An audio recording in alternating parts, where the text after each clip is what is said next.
pose with the fans. Pose with the pose with the pose with the fans. Pose with the pose with the pose with the fans. Pose with the fans. Pose with the fans.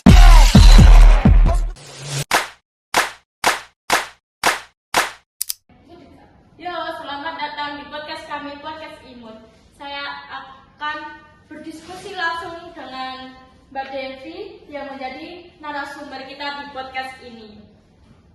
Dan hari ini kita akan membahas tentang era sekarang, yaitu era digital yang banyak orang menipu. Silakan Mbak Devi.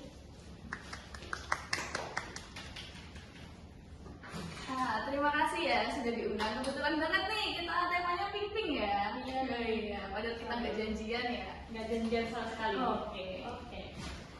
Oke Mbak Devi, sekarang ya langsung saja nih. Pertanyaan yang pertama, kok bisa sih orang sekarang masih gampang ketipu? Padahal kan era sekarang kan Gen Z itu optimal banget ya pada era digital. Kenapa nih menurut Mbak Devi, bagaimana nih? Menurut aku tuh sebenarnya itu tergantung orangnya ya. Mereka tuh gimana dalam bermain sosmed. Kadang ada yang bijak, ada yang kurang bijak. Nah kebetulan mungkin mereka yang kena tipu itu terlalu berasa-gerusu dalam menanggapi sebuah pesan. Sekarang ini banyak kan kayak penipuan lewat telepon, lewat chatting, lewat link atau apapun itu. Dan orang yang kayak terlalu berasa-gerusu itu kayak, oh ya aku pencet aja linknya, aku dapat undian segini nih. Nah itulah yang menyebabkan mereka akhirnya kena tipu. Menurut Mbak Devi nih, seberapa bahaya sih kita ngeklik link itu gitu?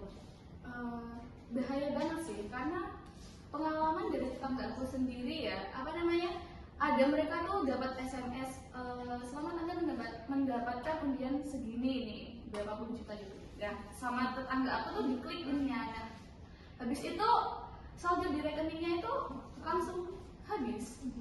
Jadi kayak bahaya banget. Jadi menurut Mbak Devi ini tips-tipsnya untuk kita yang era Gen Z sekarang tuh biar nggak gampang ditipu itu bagaimana ya? Tipsnya kita harus pandai bermain sosmed, kita harus pintar-pintar memilah pesan. Oh ini dari akun resminya langsung atau enggak, atau dari penipuan. Bagaimana nih Mbak Devi kan sekarang masuk ke generasi Z. Nah untuk tips dan trik agar kita tidak gampang ketipu itu bagaimana ya? Yang pertama kita tuh jangan asal ngeklik pesan ya, kita lihat dulu pesannya itu beneran atau enggak. Yang kedua, kita jangan gampang percaya kalau misal ada yang telepon, permisi Pak, Bu atau Mbak, selamat Anda mendapatkan uang sebesar 10 juta atau bla bla bla. Nah itu kita jangan gampang percaya dulu, karena bisa jadi itu penipuan, apalagi kita nggak kenal nomornya juga kan. Jadi menurut Mbak Devi itu kita ngeklik link itu bahaya banget ya? Iya bahaya banget. Ada pengalaman pribadi nggak dari Mbak Devi? Kalau aku pribadi ada, ini agak lucu ya sebenarnya. Gimana sih? Jadi gini, waktu itu tuh aku lagi duduk-duduk sama ayah ibu aku, kita lagi di ruang tamu ngobrol santai. Nah kebetulan terus ada yang telepon ayah aku, nomor nggak dikenal itu. Udah sama ayahku disuruh angkat aja, terus aku jawab, halo, bisa bicara dengan bapaknya? Oh iya, terus kata bapakku suruh masin aja. Oke. Terus kata bapaknya itu gini, mohon maaf Pak, Anda masuk ke kantor polisi gitu kan, dengan kasus pencurian kalau nggak salah. Terus ini bisa bebas kalau bapak menebus dengan uang 25 juta gitu katanya. Iya kan. Terus sama bapakku tuh ditanggepin aja, katanya, oh iya anak saya yang mana ya, yang namanya siapa gitu kan. Namanya ini. Terus dia, oh iya ya udah biar di situ dulu kata bapakku. Terus endingnya itu bapakku bilang gini, saya lupa, saya itu nggak punya anak cowok. Padahal anak ayah aku kan cewek semua ya, jadi kayak ya udah. Terus akhirnya sama pihak itu penipunya dimatiin teleponnya. Sampai takut Iya. ya? Iya gitu. Berarti Mbak Devi itu anak cewek yang tidak bersaudara atau? Iya, aku tidak bersaudara. Gitu. Iya. Selain itu dari temannya atau apa? Ada pengalaman lagi nggak? Ada teman aku. Jadi dia tuh nggak sengaja ngeklik link yang dia dapat itu kan, terus akhirnya itu apa namanya, uang di rekeningnya habis semua. Jadi bahaya banget ya kalau kita klik link sembarangan, jadi dia mengetahui data kita gitu. Iya, karena itu bisa mengakibatkan apa ya, data pribadi kita tuh kebongkar. Ya, modusnya sangat luar biasa di era zaman sekarang. Iya, banyak banget. Menurut Mbak Devi itu era Gen Z yang paham dengan era digital ini gimana ya? Seharusnya era Gen Z ini kan dia kan udah pandai banget tuh dalam bermain sosmed. Soalnya kayak banyak banget kan aplikasi-aplikasi yang dijalani. Harusnya mereka tuh kayak pandai gitu loh dalam memilih yang benar atau yang enggak, atau yang baik yang enggak, gimana gitu kan. Oke nih Mbak Devi, pertanyaan selanjutnya ya, karena bisa pertanyaan terakhir nih pembahasan kita kali ini.